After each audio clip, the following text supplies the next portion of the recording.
Hello, my name is Rob Chester Merida. I'm from Group 1, and today I will be presenting Articles 10 to 13 of the Treaty of Paris. So let's get started. I will be flashing the articles one by one. Feel free to pause if you want to read. The set of articles that was assigned to me, specifically Articles 10 to 13, greatly emphasizes the protection of the religious, legal, and intellectual rights of inhabitants of the ceded territories of Spain. The ceded territories included the Philippines, Puerto Rico, and Guam. These articles were important in the transferring of sovereignty as they maintained the social and legal stability of the ceded Spanish colonies. In the first article, it is stated that the inhabitants of the territories are free to exercise their own religion. The article basically ensures that the religious faith and how they practice it will be protected despite being under a colonial ruler, which is the United States. This article was significant because the daily life of Filipinos was greatly influenced by Catholicism, seeing as which it was introduced by the previous colonizer, which is Spain. As the majority of the people were Catholics back then, any kind of restriction in the religious practice would lead to resistance against the new sovereignty.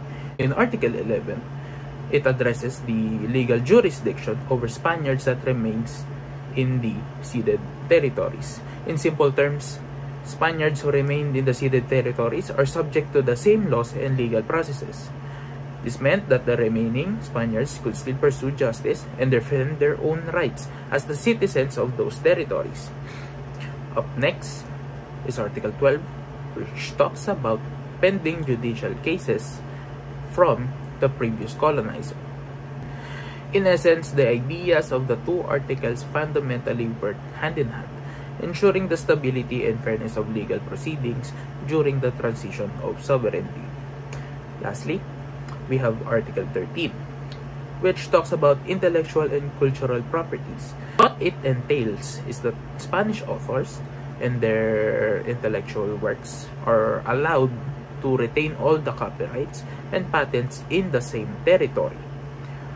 The purpose of the article was to give protection to the intellectual and artistic contribution of Spanish intellectuals even after the territories were transferred by Spain.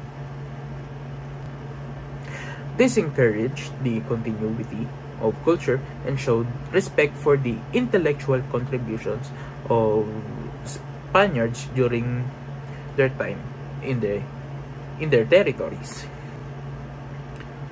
Looking at the four articles, it has a consistent theme of protection and continuity of not only legal stuff but also the intellectual and cultural properties of the Spaniards. Article 10 respects the free practice of religion. Articles 11 to 12 are the protection of legal rights but also the continuation of legal proceedings before the transfer of sovereignty. Article 13, lastly, as mentioned, is the protection of intellectual works of the Spaniards. The rationale of these articles was to respect and guarantee a peaceful transfer of sovereignty.